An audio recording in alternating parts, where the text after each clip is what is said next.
NCP কে বলবো আমরা আপনাদের শত্রু না, আপনাদের শত্রু গোপালগঞ্জে আপনারা গিয়েছিলেন, একটা আপনারা উদাহরণ নিয়ে এসেছেন যে আপনাদের আসল শত্রু কারা, কারা আপনাদেরকে খুঁজছে, কারা আপনাদের প্রতি প্রতিশোধ নিতে চায়। আমরা বাংলাদেশ জাতীয়তাবাদী দল বিএনপি, আমরা যদি শক্ত হাতে এই খুনি হাসিনা বাহিনীকে 5 তারিখের পরে দমন না করতাম, তাহলে আপনাদের জন্য কিন্তু সহজ হতো না বিষয়টা। একটা সহ অবস্থানের রাজনীতিতে আসেন, আমরা পাশাপাশি সহ অবস্থান করতে চাই। সকলেই বাংলাদেশের আমরা নাগরিক, যে যার মত প্রকাশ করব, আরেকজনকে আমরা আক্রমণ না করে আমরা সেই কাজটি করব।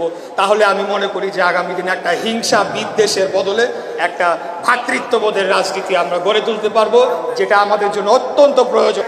এই সরকারের প্রতি দাবি জানাতে চাই, আপনারা অনেক বড় বড় কথা বলেছেন, বিচারের নামে সংস্কারের নামে অনেক কালক্ষেপণ করেছেন, কিন্তু আমরা দৃশ্যমান কোনো বিচারের কর্মকাণ্ড এখন পর্যন্ত কেন দেখতে পেলাম না। যে পুলিশ অফিসার বলছিল, ওয়ারি থানার ডিসি ছিল, ওই যে স্বরাষ্ট্রমন্ত্রীকে দেখাচ্ছিল যে একটা মারলে তো আরেকটা দাঁড়া যায়, 1 বছর পরে তাকে বলে বরখাস্ত করেছে। বরখাস্ত মানে তাকে তো জেলের ভিতরে রাখার কথা ছিল, কেন সে বাইরে হয়েছিল এত বছর? সেই জবাব আমরা এই বর্তমান সরকারের কাছে চাই। একটা দাবি উঠেছে, এখানে একটা চত্বর রয়েছে, সেটি এই 4 জন শহীদদের নামে স্মৃতি সংরক্ষণ করে রাখার জন্য এই চত্বরটি আমি আজকে ঘোষণা দিয়ে গেলাম। ইনশাআল্লাহ অবশ্যই তাদের নামে এই চত্বরটি করা হবে এবং তাদের স্মৃতি যাতে চিরস্থায়ী হয় সেটিকে নিশ্চিত করা হবে ইনশাআল্লাহ। এটাই আমি আপনাদেরকে কথা দিতে চাই। আজকে আমরা একটি মুক্ত আকাশের নিচে খোলা পরিবেশে দীর্ঘ বছর পর